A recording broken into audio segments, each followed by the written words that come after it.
पानीपत में सिवा और मंडाना दोनों गांव में दो बड़े बड़े मदरसे और वो भी हिंदुओं के गांव में। जांच ये होनी चाहिए कि इनके पास ये जमीन इतनी ज्यादा आई कहाँ से।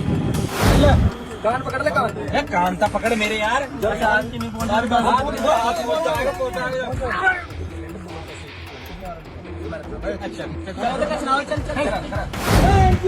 नहीं चलेगा, नहीं चलेगा, नहीं चलेगा, नहीं चलेगा, नहीं चलेगा, नहीं चलेगा।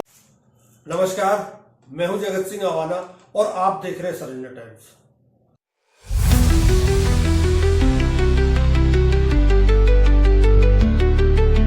मुर्दाबाद के नारे लगाए जा रहे हैं, साथ ही साथ वो तस्वीर भी दिखाने की कोशिश लोग कर रहे हैं कि देखिए कि गोदी मीडिया का आखिरकार हाल क्या है। ये जरा आप वीडियो देखिए, इसको वीडियो को देखने के बाद आप इस बात का अंदाजा लगा सकते हैं कि हालात आखिरकार किस कदर बद सकते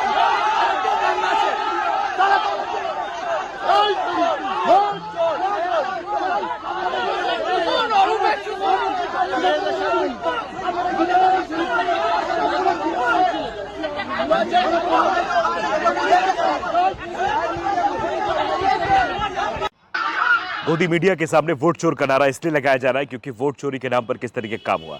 वैसे आपने दोस्तों, सियासत की लकीरें अक्सर कहने से चूकती नहीं है कि जो दिख रहा है वही सच है और जो नहीं दिख रहा है वो उससे भी बड़ा सच है।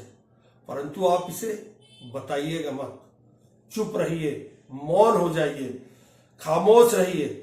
शायद इसलिए बीजेपी के अंदर एक खामोशी है, वहीं दूसरी तरफ आरएसएस कुलबुला रहा है, परंतु वो भी खामोश है।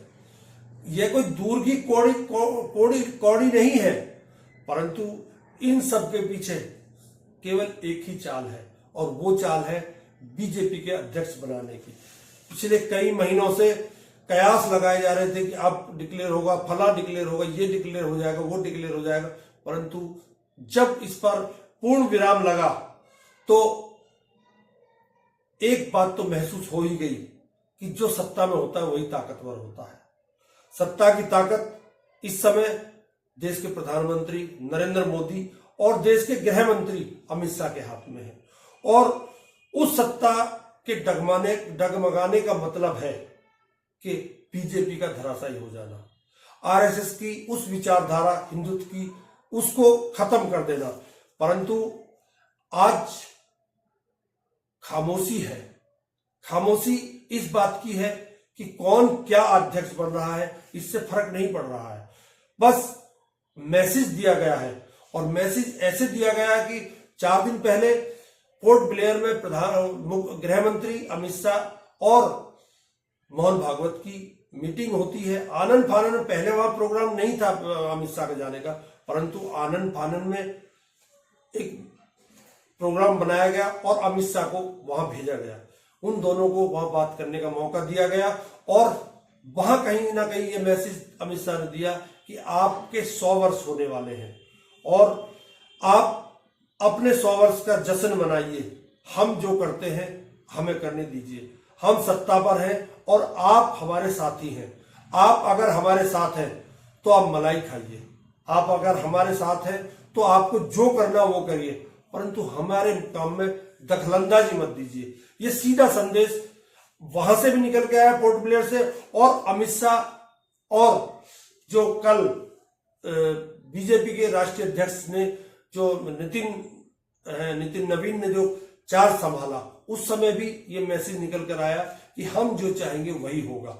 एक ऐसे नेता को बीजेपी का अध्यक्ष बना दिया गया जो 45 साल का है। आपको यह भी याद करना चाहिए कि बीजेपी को भी 45 साल हुए हैं। पहले अध्यक्ष अटल बिहारी वाजपेयी थे, दूसरे अध्यक्ष लाल कृष्ण आडवाणी थे, तीसरे अध्यक्ष मुरली मनोहर जोशी थे, चौथे अध्यक्ष वो थे जन कृष्णा मूर्ति। मतलब इतने सीनियर नेता, इतने सीनियर, जिसमें एक तरह से नितिन गडकरी भी थे, उसके बाद अमित शाह, परंतु जब दौर कुछ और था। अब सत्ता का दौर है। आप सत्ता की मलाई खाइए, आपको बोलना नहीं है, आपको चुप रहना है। अगर आप बोलेंगे तो सत्ता भरभरा कर गिर जाएगी और आप भी गिरेंगे और कांग्रेस और विपक्षी दल अगर सत्ता में आ गए तो आपका क्या हाल करेंगे ये आप सोच भी नहीं सकते।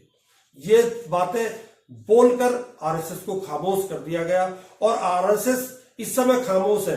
बीजेपी के बड़े बड़े नेता नितिन नवीन को मिठाई खिला रहे हैं।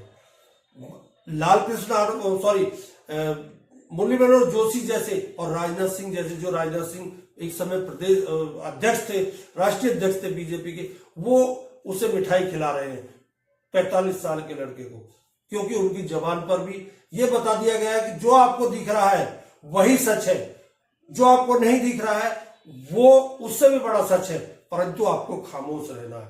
इसी खामोशी का परिणाम है कि कल एक सभा में उत्तर प्रदेश के मुख्यमंत्री, मैं यहां एक बात और आपको क्लियर कर देता हूं कि उत्तर प्रदेश में जो बीजेपी के अध्यक्ष बनाए गए पंकज चौधरी, उसका और योगी जी का 36 का आंकड़ा है। 36 के आंकड़े वाले को वहां बैठा दिया गया है और योगी अब अपनी सभाओं में बोल रहे हैं कि यहां 4 करोड़ वोट कट गए और 4 करोड़ में से 80% वोट ऐसे हैं जो बीजेपी को मिलते हैं।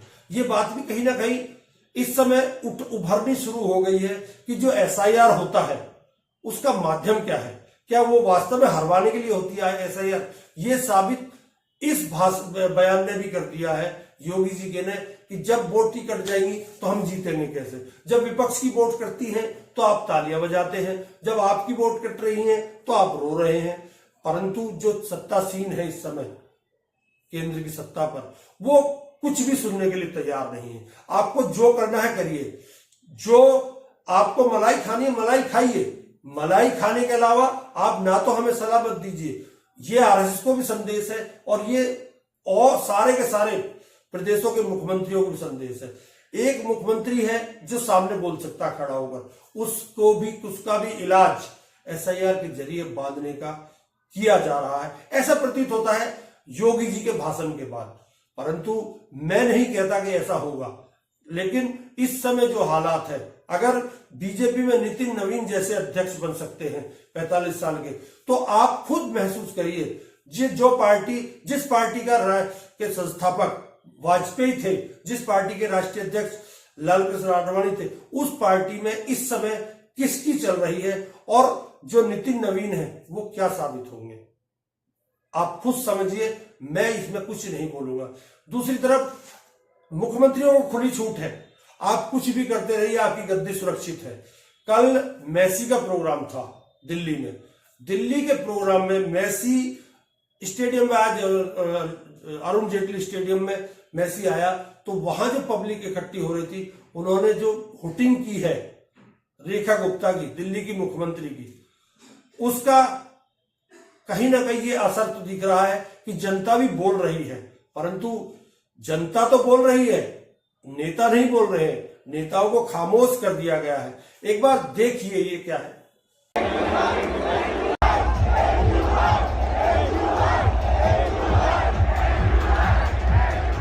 और बात वहां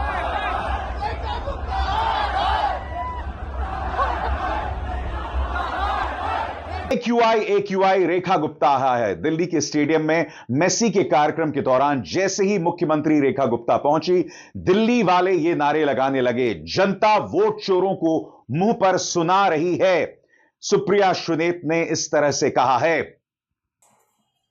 दूसरी तरफ बिहार के मुख्यमंत्री हैं, वो पिछले कई साल से बदतमीजियों में बदतमीजी किए जा रहे हैं। उनको कोई कहने वाला नहीं है। हालांकि अब उनके हाथ में वैसे चार्ज भी नहीं है और उनके हाथ में कोई ताकत भी नहीं है। उन्होंने कल एक मुस्लिम लड़की का हिजाब उतार दिया जबरदस्ती। आप ये सोचिए कि एक मुख्यमंत्री इस तरह से किसी महिला, ये डिग्री लेने के लिए, नौकरी लेने के लिए आई थी, डॉक्टर है, इस डॉक्टर का हिजाब खींच लिया और क्या क्या बदतमीजियां अब तक की हैं। अशोक चौधरी के पिताजी की डेथ हो जाती है, वहां जाते हैं तो जो शव पर फूल पड़े हुए थे उन्हें ही अशोक चौधरी के ऊपर चढ़ा देते हैं। राष्ट्रीय गान में अधिकारी का हाथ पकड़ लेते हैं मुख्यमंत्री। उसके अलावा प्रधानमंत्री का हाथ पकड़ लेते हैं बैठे हुए का। उसके अलावा अशोक चौधरी का ही विधानसभा में जो उन्होंने कड़ा पहना हुआ था उसे पकड़ लेते हैं। इस तरह की हरकतें और एक अधिकारी का के ऊपर गमला भी रख देते हैं। ये कुछ वीडियो हैं, आप ये देखिए। LNMI और सह अपर मुख्य सचिव शिक्षा विभाग डॉक्टर एस सिद्धार्थ सर स्वागत कर रहे हैं। जोरदार ताली में स्वागत आप सबकी ओर से है। बहुत स्वागत, बहुत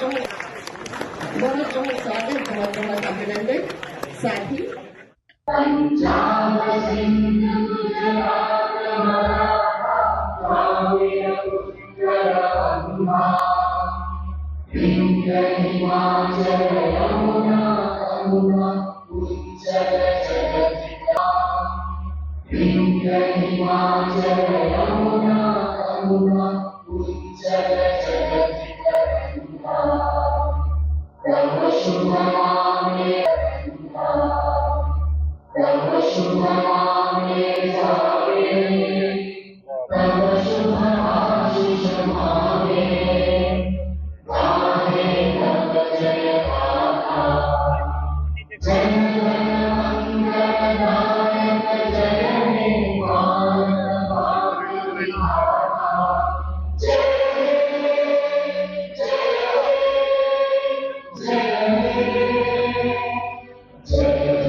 सहयोग से 100 किसान उत्पादक संगठन का गठन किया गया है।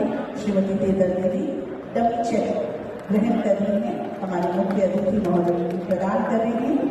साथ ही साथ माननीय गृह एवं सहकारिता मंत्री आज कार्यक्रम में मुख्य अतिथि के द्वारा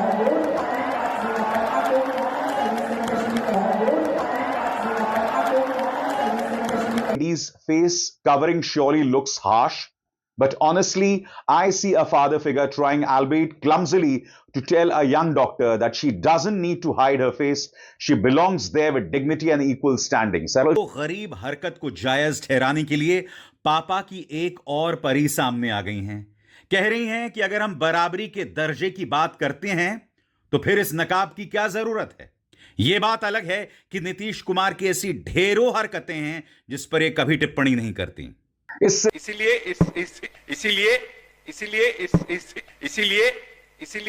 इस अनुरक्षण नीति में इसलिए अभी यह प्रस्ताव विचाराधीन नहीं। बरसा देते हैं। देखिए वीडियो को।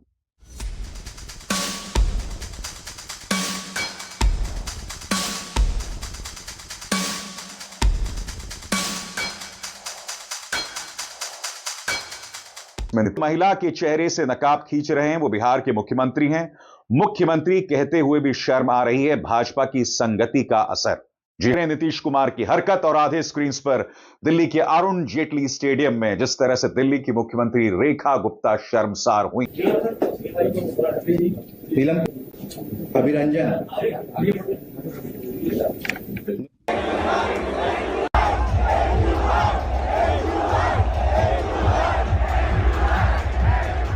और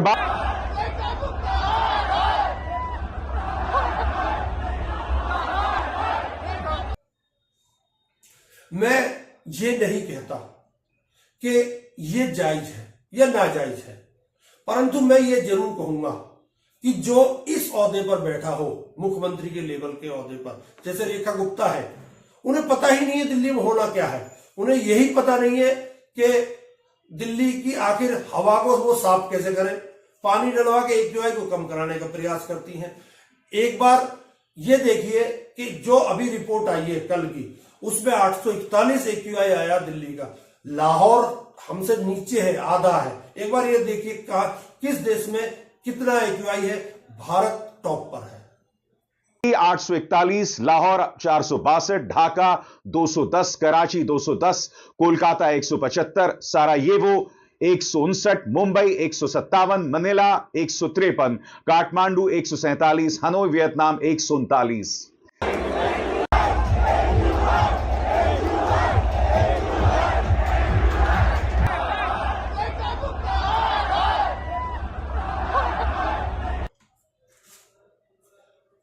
क्या कभी नीतीश कुमार के ऊपर बहस होगी, करेंगे चैनल? क्या कभी रेखा गुप्ता के AQI पर बहस करेंगे चैनल? ये बहस करेंगे कि एक कार्यकर्ता ने बोल दिया मोदी तेरी कब्र खुदेगी, इस तरह की बहस करेंगे ये केवल। इस पर बहस नहीं करेंगे, क्योंकि ये बीजेपी की है और बीजेपी के ऊपर से सत्तासीन जो है उन्होंने कह रखा आप खामोशी बरतिए, आप मलाई खाइए। ये मलाई खाने का दौर है साहब। नीतीश कुमार बिहार में मलाई खाते रहे, उनको दिमागी किस तरह से इस तरह है ये आपने देख लिया। रेखा गुप्ता मुख्यमंत्री बनी रहे, 4 साल बाद दूसरे को बनाकर और दूसरे को बैठा देंगे और सारा दोष उस पर बढ़कर उसे हटा देंगे और फिर चुनाव आयोग तो है ही है हाथ में, तो हार तो ये वैसे भी नहीं सकते। मुख्यमंत्री नीतीश रहे कोई रहे, परंतु गृह मंत्री तो वही है उनके बीजेपी वाले, तो वो कुछ भी कर सकते हैं, वो बुलडोजर भी चलवा सकते हैं। लेकिन साफ संदेश और बिल्कुल नीट एंड क्लीन जो इस समय संदेश निकल रहा है, उसमें यह संदेश निकल रहा है कि आपको चुप रहना है। 2 नेता बोलेंगे इस देश में और वो 2 नेता ही फैसले करेंगे कौन अध्यक्ष बनेगा, कौन हट जाएगा, कौन मुख्यमंत्री हारेगा और किसको जिताना है। हारना जिताना सब कुछ उन 2 लोगों के हाथ में है। संस्थाएं उनके हाथ में है, ईडी सीबीआई उनके हाथ में है, सब कुछ उनके हाथ में है। आप सदन के बाहर कितने प्रदर्शन कर लीजिए, आप रामलीला ग्राउंड में खड़े होकर कितने भी चिल्ला लीजिए, परंतु होगा वही जो 2 चाहेंगे। अब मैं यहां ये नहीं कहता कि सत्ता का ज्यादा दुरुपयोग हो रहा है, परंतु सत्ता का दुरुपयोग तो इस समय हो रहा है।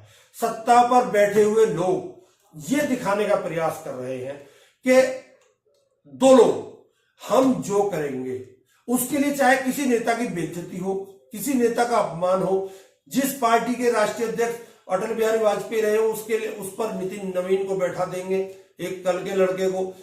उसी तरह से मुख्यमंत्री की पर्ची निकलवाकर मुख्यमंत्री बना देंगे, चाहे वो भजनलाल शर्मा हो, चाहे वो रेखा गुप्ता हो, चाहे और कोई भी मुख्यमंत्री हो। उन्हें यही पता नहीं है कि मुख्यमंत्री पद होता क्या है और उसकी गरिमा क्या है।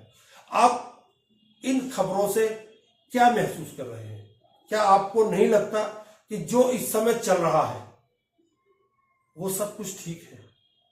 क्या आपको ये एहसास हो रहा है कि जो सत्ता कर रही है, चाहे वो बीजेपी के अंदर की ही घटनाएं क्यों ना हो, क्या वो इस एक पार्टी में इस तरह की घटनाएं जायज है?